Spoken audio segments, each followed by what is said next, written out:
Okay, welcome to Chassidus in the morning, everybody. Continuing on in Kuntres Hatefila. Mitzvah Hashem, we're going to finish the parak today, chapter 12, and move on to the next point, the next chapter. Okay, so basically what we've been talking about in the last few days is the need to learn Chassidus in a way that it really is important to us, means to us, and the Rebbe Shabbos is essentially talking about an issue that people don't connect with the Chassidus and not really applying themselves to the Chassidus. And the reason why is because they're not connected to it. And he says essentially the reason is because they don't realize that we've got to work on ourselves.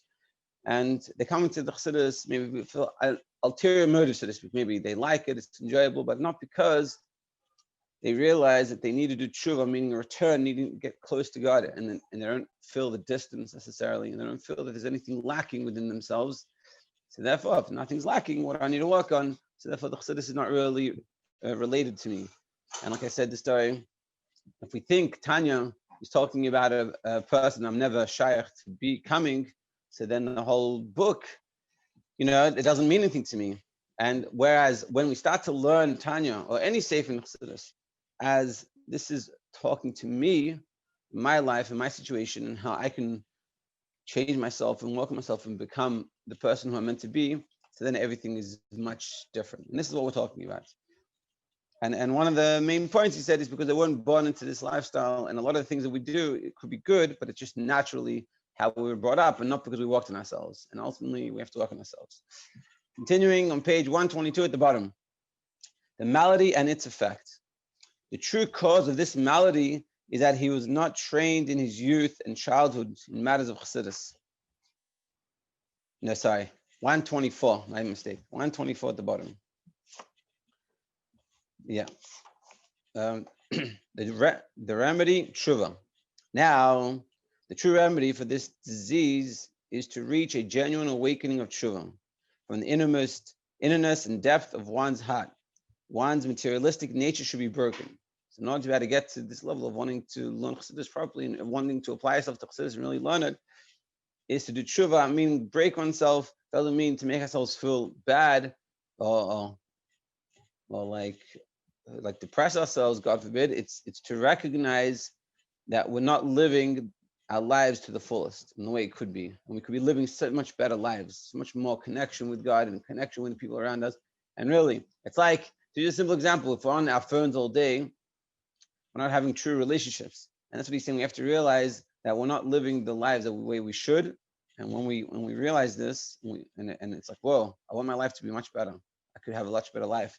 Then we start learning Chassidus properly, i.e., through designating a good hour at close intervals, during which time one engages in a soulful reckoning of all his youthful transgressions, of all the particulars concerning his interest and activities, and of all his thoughts, speech, and deeds that were not devoted to God in proportion to one's awareness of his own blemishes and pains. So you pay attention to all the mistakes you've done. Now, he's talking about Chassidim that were brought up religious, probably, so they don't have a lot of, so their lifestyle is very different, so they should have done better. So for us, it's not, I don't think we should be sitting there looking at our past reckonings as we were young.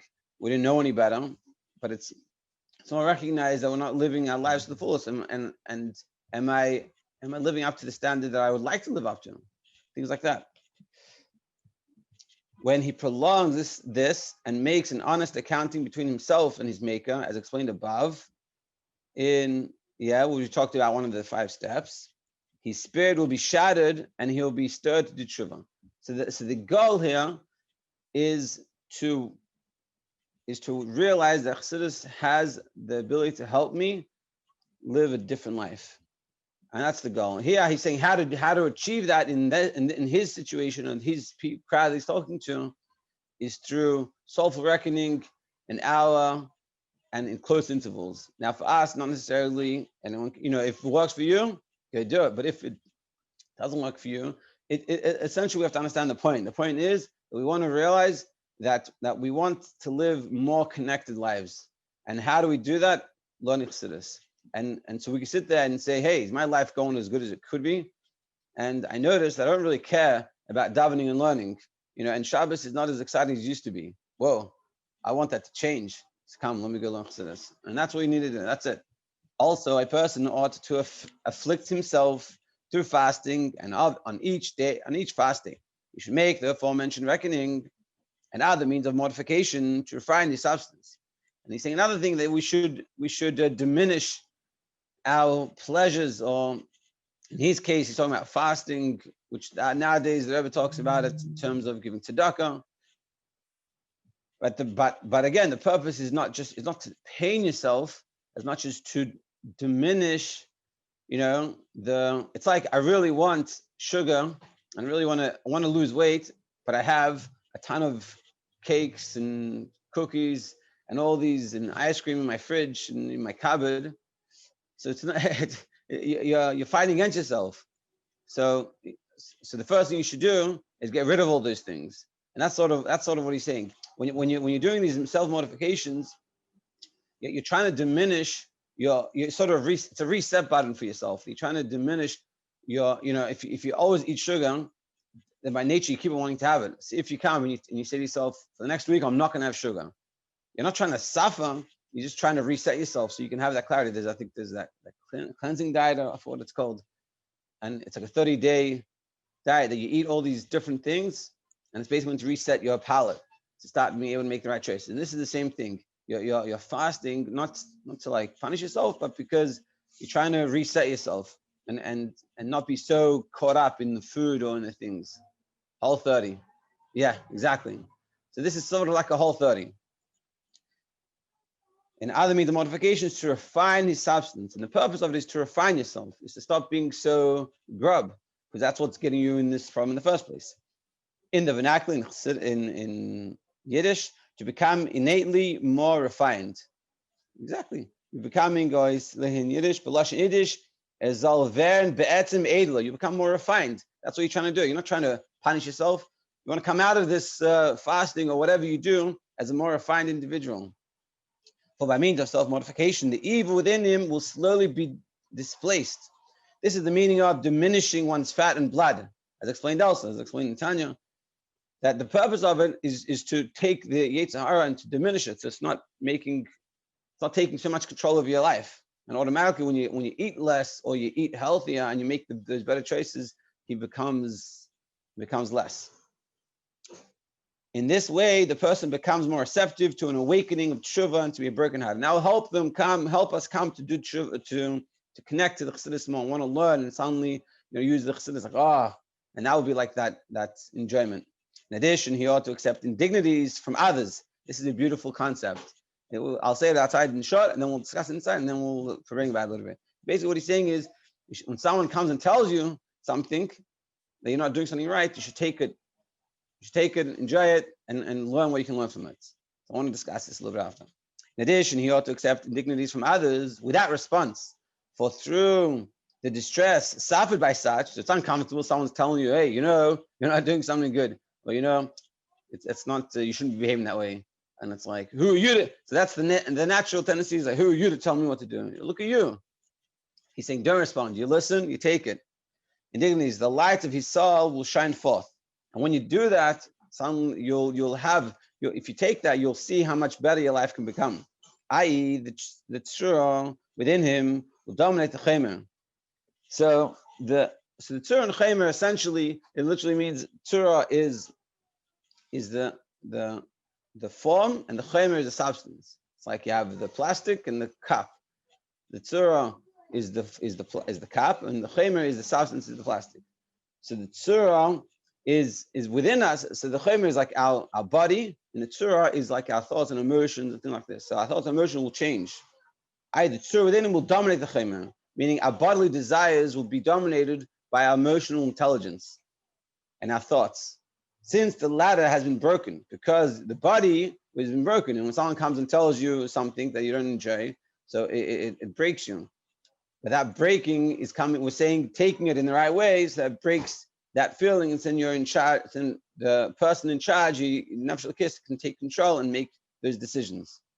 So therefore, become a vessel for godly light, that it illuminate and dwell in the innerness of his soul. For true receptivity to the light of the inner godliness comes about specifically through having a broken heart. as a teaching, the secrets of the Torah are conveyed only to a person whose heart is apprehensive within him. So through having that broken heart, through feeling humbled, or in this case, you're feeling a little bit vulnerable because someone has just told you off. But when you take that in the right way, that opens you up. And a person whose heart is innately, So we'll start there 1 second. So what is he saying? This is a very important point. He's saying, essentially, we should be able to take criticism from other people. So I thought about this when I was learning it, and I'm like, how does that work?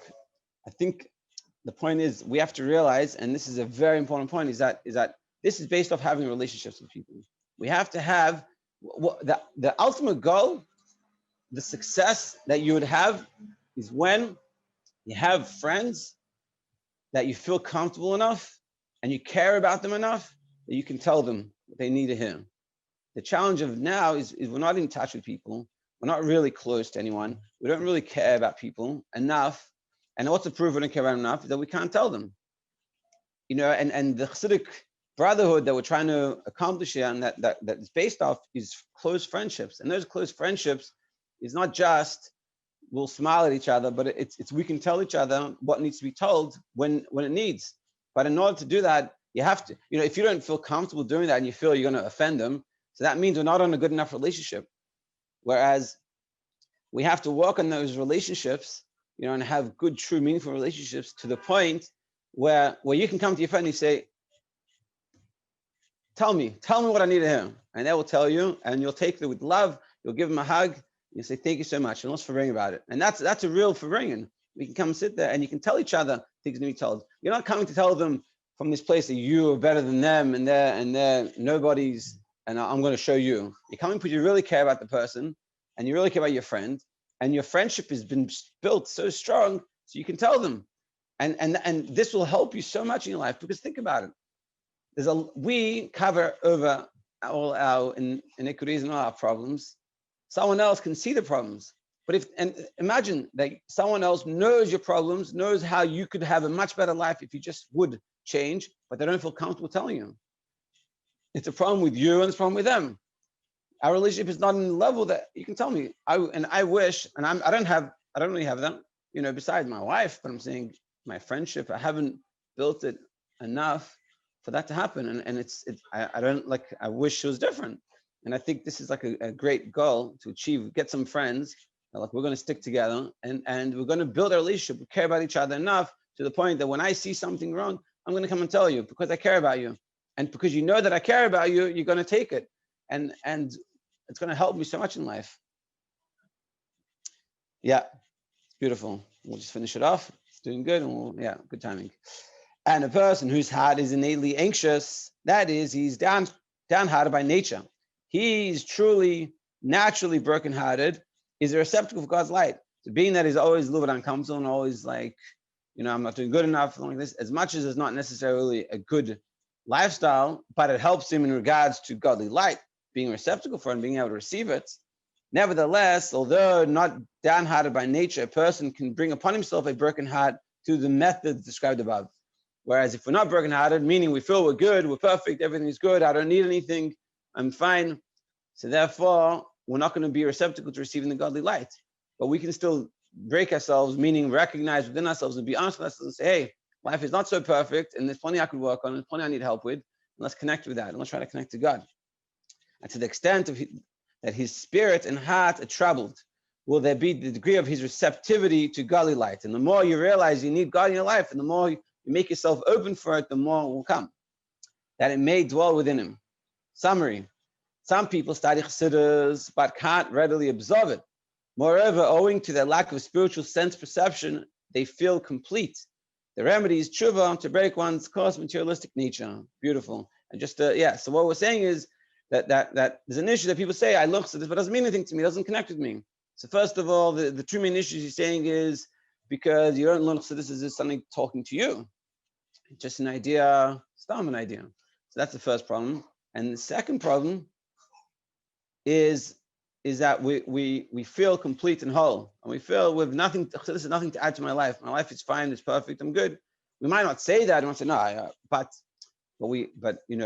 deep down within us, we that's how we feel. We don't think about it, and so therefore we don't know. Chassidus is like, come, let me help. Let's get this to help me in my life.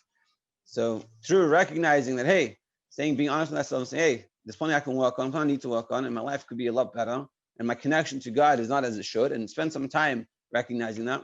So then you'll come to learn Chassidus a whole different way.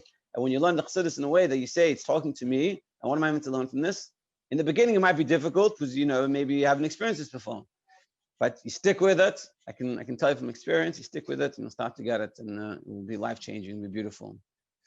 Amazing. Thank you for joining. Everyone have a great day. And tomorrow we start chapter 13.